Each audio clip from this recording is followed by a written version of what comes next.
Masechet Eruvin, traité Eruvin, Daf Pegimel, feuille numéro 83. Nous sommes à la dernière ligne de la feuille 82.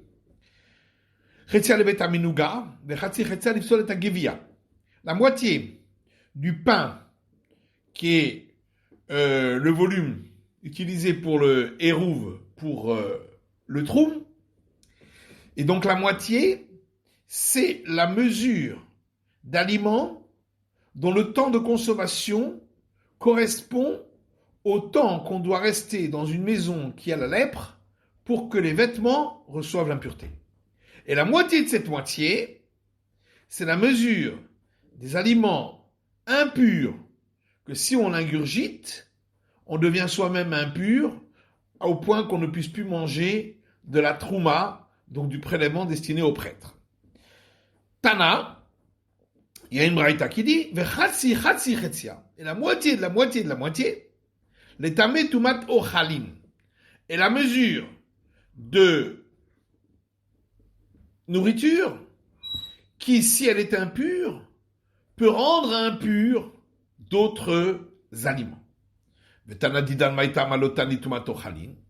Et l'auteur de notre Mishnah, pourquoi il n'a pas mentionné cette mesure pour l'impureté des aliments? Parce qu'en réalité, les mesures ne sont pas exactement les mêmes, ça ne correspond pas exactement à la moitié de la moitié de la moitié. De Tania, puisqu'il y a une braïta qui dit quelle est la mesure de la moitié de la mesure du Eruv? Shnei Betsim, c'est le volume de 2 œufs. Ça va comme Rabbi Shimon qui disait que le pain entier faisait 8 œufs. Et donc, la moitié de la moitié, ça fait 2. Raser Kima, mais un tout petit peu moins en réalité que 2 œufs. Des Rabbi d'après Rabbi. Rabbi Yossi Omer, Shnei Betsim, Sochakot. Alors que Rabbi Yossi dit, il s'agit du volume de 2 œufs qui sourit, c'est-à-dire un peu plus que 2 œufs. Chez Rabbi Shnei Betsim Verod, Rabbi a mesuré, c'était 2 œufs et un petit peu plus. Kama Verod, combien un petit peu plus? Hamer Eskim Bebetza, 1/20 du volume d'un œuf. Velo Gabetumato Chalin, alors que concernant l'impureté des aliments, Tanya Yain Braïta qui dit, Rabbi Natan ve Rabbi Dosa Amrou, Rabbi Natan et Rabbi Dosa disent, Kabetza chez Amrou, quand on a parlé du volume d'un œuf, qui est celui pour que l'aliment impur rende impur un autre aliment, Kamoa ou que Klipata. C'est un œuf avec sa coquille. Alors que les sages disent c'est un œuf sans la coquille. En tout cas, c'est pile un œuf. Donc, c'est pas exactement la moitié du volume de 2 œufs dont on a parlé précédemment, puisque là-bas, c'était un peu plus que 2 œufs ou un peu moins que 2 œufs. Amar Afra Papa Amar Afrizda. Dire Afra Papa au nom de Afrizda, Zou divrei Rabbi Yehuda et Rabbi Yossé. Ça, c'est donc l'avis de Rabbi Yehuda et de Rabbi Yossé. Aval Hachamim Omrim. Alors que d'après les sages, la moitié de la moitié, qui est le volume pour devenir impur, si on a mangé des aliments, donc de ces aliments en impurs, c'est Kabetza ou Mechetza. C'est le volume d'un œuf et demi. Sochakot, souriant, c'est-à-dire un peu plus. Umar Chachamim, Rabbi Yochanan ben Beroka. Et qui sont ces sages? C'est Rabbi Yochanan ben Beroka, qui lui disait que le volume du pain, du Eruv, c'était 6 œufs. Donc la moitié de la moitié, ça fait un œuf et demi. Pshita. Alors on dit, mais ça c'est évident, que d'après Rabbi Yochanan ben Beroka, ça fait un œuf et demi. Sorakot atalashwina. Mais il est venu nous apprendre que c'est pas un œuf simple, c'est un œuf souriant, ça veut dire un peu plus qu'un œuf moyen. Kata Rabdimi Amar, lorsque Rabdimi est venu, il a dit, Shika Bonios le Rebi, Bonios a envoyé à Rebi, Moudia de Kundris. Une mesure exactement qui représente le Kundi, c'est-à-dire le volume d'une CA, de Min Naoussa, qui vient de l'endroit de Naoussa. Mais chez Rebi, et Rebi a mesuré ce qu'il lui a envoyé, Matan Vesheva Esre Be'in, ça faisait 216 E en volume. Hasea Decha. Mais de quel CA il s'agit ici? Il est Midbarit. Si c'est la CA du désert, du temps de Moshe, de Moïse, Koufmendal et Tavia. C'est 144 E. Veillez Yerushalmit. Si c'est celle de Jérusalem, Koufaïn Gimel Avia. C'est 173 E de volume, puisqu'on a rajouté un cinquième de plus. Veillez les Tziporit. Et si c'est celle de Tziporit, Reizaïn Avia. Ça fait 207 E, puisque là aussi on a rajouté un cinquième par rapport à la précédente. Donc on n'arrive pas à 217. Les Roland de Tziporit. La Gemara dit, on parle effectivement de la CA de Tziporit. A été la halata shadi aïlaïhu. Seulement il faut rajouter le volume de la hala qu'on a prélevé sur ce pain. Et donc ça fait plus. Halata kama avian. Mais la hala, ça fait combien? T'amener 8 E de volume, puisque c'est 1/24e. 1/24e de 207, c'est légèrement plus que 8. Akati Betsarle, donc ça fait moins en tout cas. On n'arrive pas à 217. 207 plus 8, ça fait que 215. Elle a été vers Odot et Rébi. En réalité, il faut rajouter, non pas le volume de la hala, mais le volume de ce qui est en plus. Lorsque Rébi a mesuré, il a rajouté un petit plus sur les mesures en 9. Shadi alayhu, et c'est ça qu'il faut rajouter. Et c'est 1/20e d'un 9, chaque fois. Yari avait les fait, mais ça correspond à plus alors. Puisque 1/20e de plus, 1/20e de 207, c'est déjà plus que 10 œufs. Donc, on arrive à plus que 217. Oui, mais étant donné que le surplus, c'est moins que le volume d'un œuf, donc on n'en a pas parlé. Dans nos Rabbanan, et une braïta qui dit ça, Yerushalmit et Teral Midbarit Shtut. La CA de Jérusalem, elle est plus volumineuse que celle du désert du temps de Moshe, d'un sixième. Un sixième par rapport au tout. Donc ça veut dire un cinquième par rapport à celle du départ de Jérusalem, du désert. Mais chez le Tzipori, Teral Yerushalmit Shtut. Également, celle de Tzipori est plus volumineuse que celle de Jérusalem, d'un sixième sur le tout. Donc ça veut dire d'un cinquième par rapport à celle de Jérusalem. Et donc celle de Tzipori fait plus que celle du désert, un tiers en plus. Chiche de man, un tiers de quoi? Il est ma chiche de Midbarit. Si on va dire un tiers de celle du désert. Mirde chiche de Midbarit Kamaave. Ah bah il monte pas bien. Comment c'est le tiers de celle du désert qui est 144 E? C'est 48. Or, la différence entre celle du désert et celle de Tzipori, c'est plus que 48. C'est 63. Puisque c'est 207, celle de Tzipori, et celle du désert, 144. Donc la différence, c'est 63. Mais la Shiji Yerushalmit, il faut dire qu'il s'agit du tiers de celle de Jérusalem. Shiji Dakama, mais comment c'est le tiers de celle de Jérusalem? C'est 58 moins un tiers. C'est le tiers de 173. Or, nous, on a dit que la différence était plus, c'est 63. Vela de Tzipori. Il faut dire que c'est le tiers de celle de Tzipori. Shlish di Dakama, mais comment c'est le tiers de celle de Tzipori? Shivrin Kehada. C'est 69, 70 moins 1. Velo Samer Gimel. Or, la différence entre celle du désert et celle de Tzipori, c'est 63 et non pas 69. Et là, Rabbi Yirmiyah Rikama. C'est pourquoi Rabbi Yirmiyah dit voilà ce que la braïta veut dire.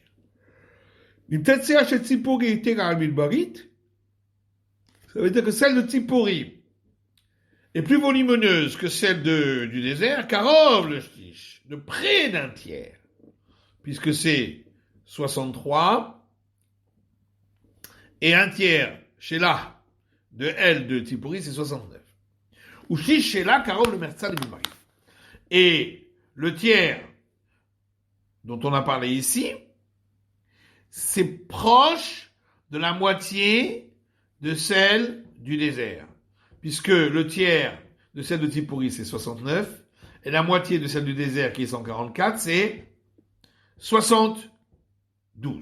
Donc, c'est pas une grande différence. Matkif la Ravina, Mide Karov Katani. Ravina objecte, mais est-ce que c'est écrit dans la Braïta le terme proche? Comment on peut dire proche d'un tiers, proche de la moitié? Et là, Ravina, c'est pourquoi Ravina dit. Voilà ce qu'il faut dire. Voilà ce que la Braïta dit. Rikama. Voilà ce qu'elle dit. Nimtset sheni shel tzipuri beve'odot shel Rebi. En réalité, le tiers de celle de Tzipori, lorsqu'on y a rajouté les 1/20 en plus de Rebi, qui sont arrivés à 217, donc le tiers de 217, Yetera al Merza Shevit Barish Shelish. C'est un peu plus que la moitié de celle du désert, d'un tiers, puisque la moitié de celle du désert, c'est 72, et le tiers de celle de Tzipori, c'est 72, un tiers. Tanou Rabbanan, nos sages ont enseigné.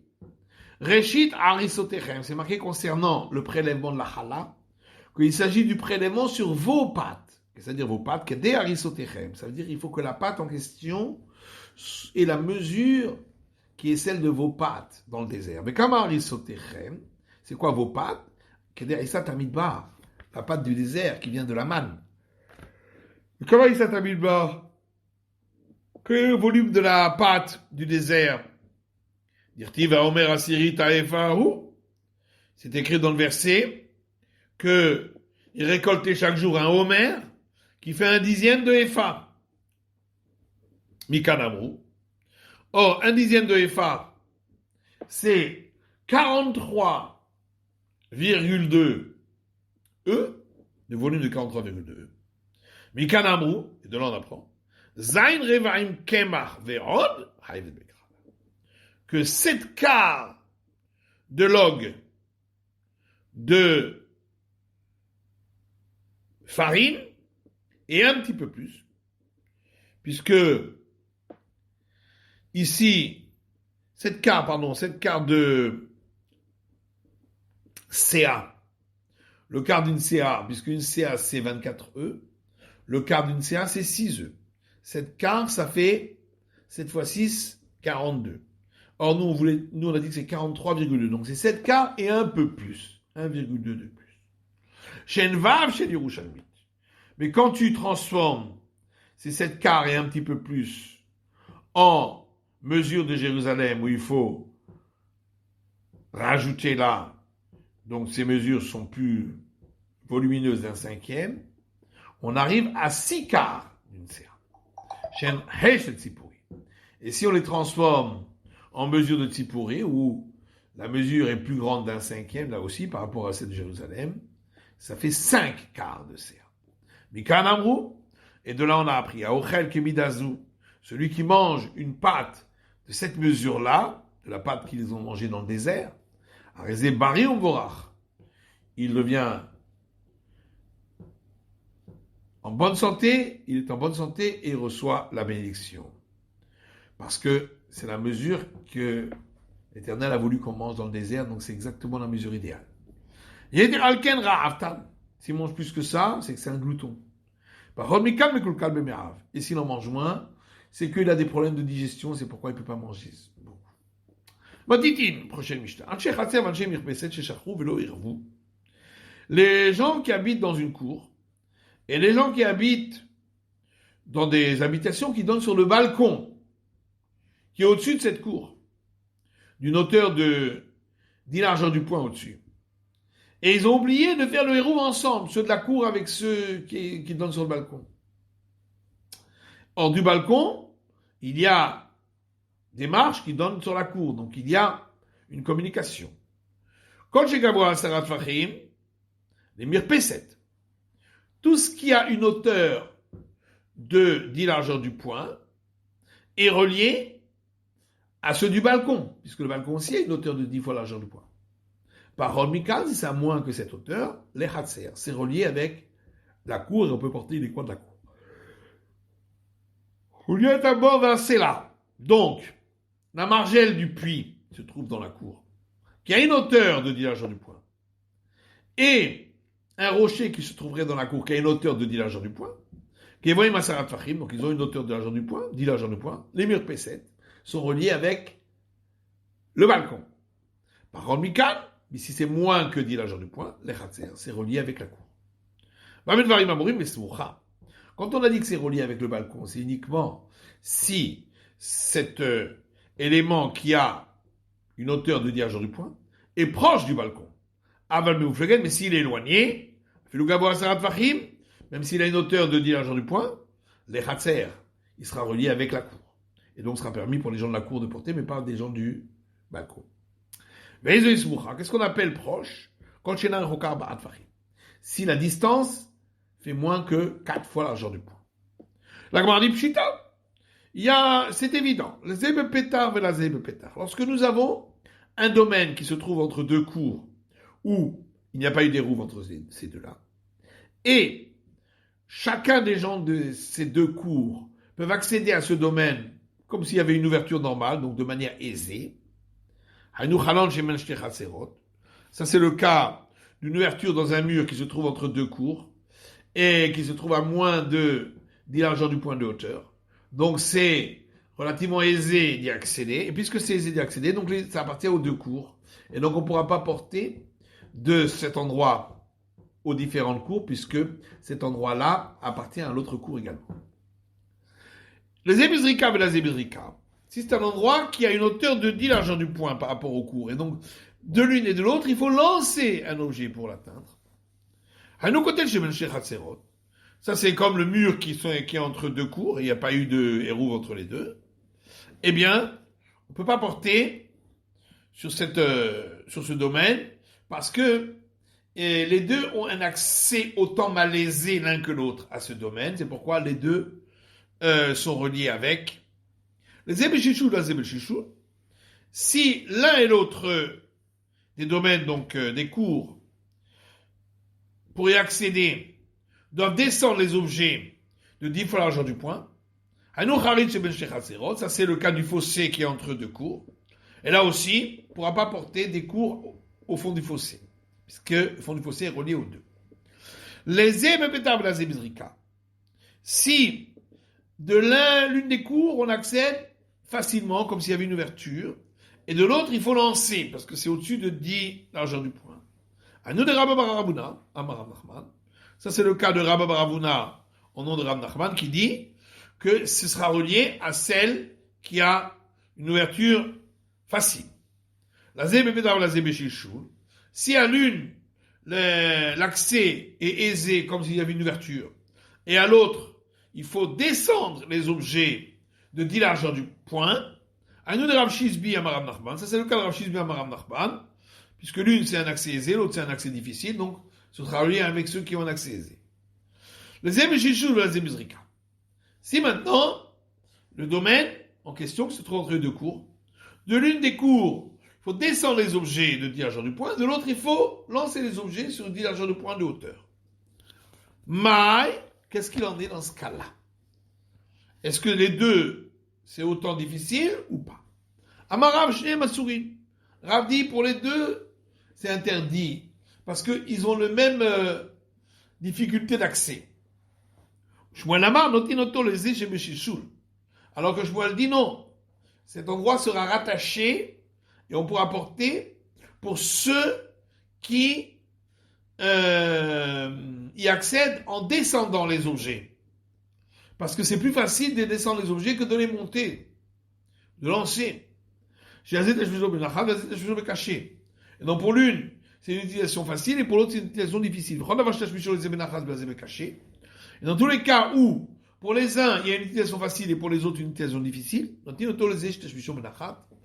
eh bien, c'est relié avec ceux qui ont une utilisation facile.